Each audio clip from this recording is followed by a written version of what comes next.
তোরা মুসলমান, তোরা উটের মূত্র পান কর। আপনারা প্রায় সেই কথাটা শুনেছেন আমাদের গভীর ভক্ত হিন্দু সনাতনী দাদাদের পক্ষ থেকে, এবং তার একটা হাদিস তারা পেশ করে থাকে। আসলে কি মুসলমানদেরকে উটের মূত্র খেতে নবী আলাইহিস সালাম তিনি বলেছিলেন? চলুন আমরা সেই হাদিসটা দেখি এবং এইসব সনাতনীদেরকে আমরা ছোট্ট জবাব দিয়ে আসতে পারি। চলুন, এ হচ্ছে সেই হাদিস। বুখারীতে এই হাদিসটা দুইবার এসছে, 3018 এবং 233 নম্বর হাদিস। হাদিসটা থেকে স্পষ্ট দেখতে পাচ্ছেন যে বেশ কিছু মানুষ তারা মক্কাতে আসে, নবীর কাছে আসে। এগুলো কিন্তু মুসলমান না, এরা হচ্ছে মুনাফিক। মুনাফিক কাদেরকে বোঝে একটু কমেন্ট করে দেখে নেবেন।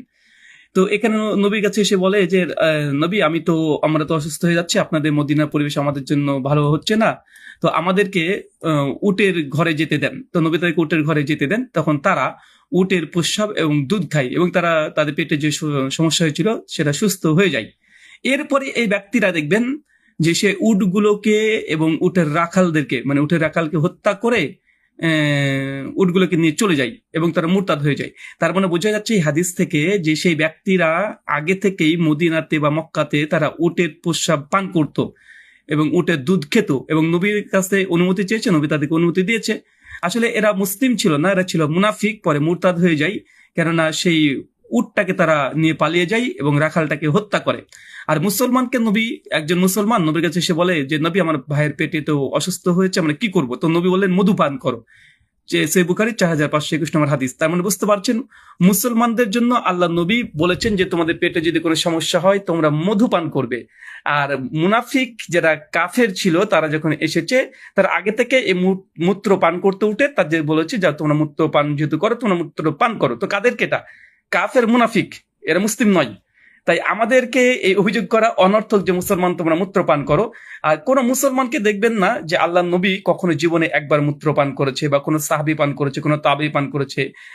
লক্ষ লক্ষ মুসলমান কেউ পান করেনি। আর দ্বিতীয় বিষয়, হিন্দুরা যে অভিযোগ করে তাদের লজ্জা লাগার দরকার আছে। কেন? তারা গরু প্রসঙ্গে, যেমন গরুকে তারা মা বলে, গরুকে তারা দেবতা বলে, গরু প্রস্রাব পান করলে তাদের অনেক পুণ্য অর্জন হয় এটা বলে, কিন্তু উটের সঙ্গে সম্পৃক্ত এমন কোনো কথা পাবেন না। আমি কয়েকটা বলি, যেমন আল্লাহ নবী কখনো বলেনি জন্য সবাই গিয়ে দলবদ্ধভাবে উটের মূত্র পান করো, না, এই কথা বলেনি।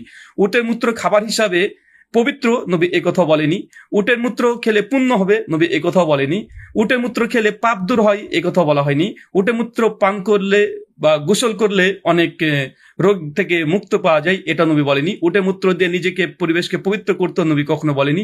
উটের মূত্র অনেক উপকারিতা আছে, এ কথা নবী কোনো হাদিসে বলেনি।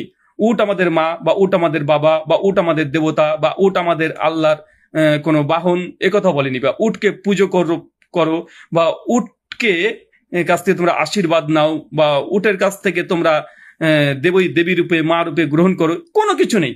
কিন্তু হিন্দু সনাতন ধর্মে স্পষ্টভাবে গরু ক্ষেত্রে এগুলোই বলা হয়। গরুকে আধ্যাত্মিক দেবতা হিসেবে পালন করা হয়, তার কাছে উপকার নেওয়া হয়, আধ্যাত্মিক উপকার। ইসলামে নাই। শর্টকাটে এটা, মুনাফিক কাফেরকে আল্লাহ নবী বলেছে তোমরা উটের মূত্র পান করো, কিন্তু মুসলমান যখন পেটের সমস্যা হয়েছে তখন বলেছে তোমরা মধু পান করো। অন্ধভক্ত সনাতনী গরুর গোবর খাবে, তারা এই হাদিস বুঝবে না। সে বুখারী 3108 নম্বর হাদিস দেখলেই আপনারা সকলে বুঝতে পারবেন।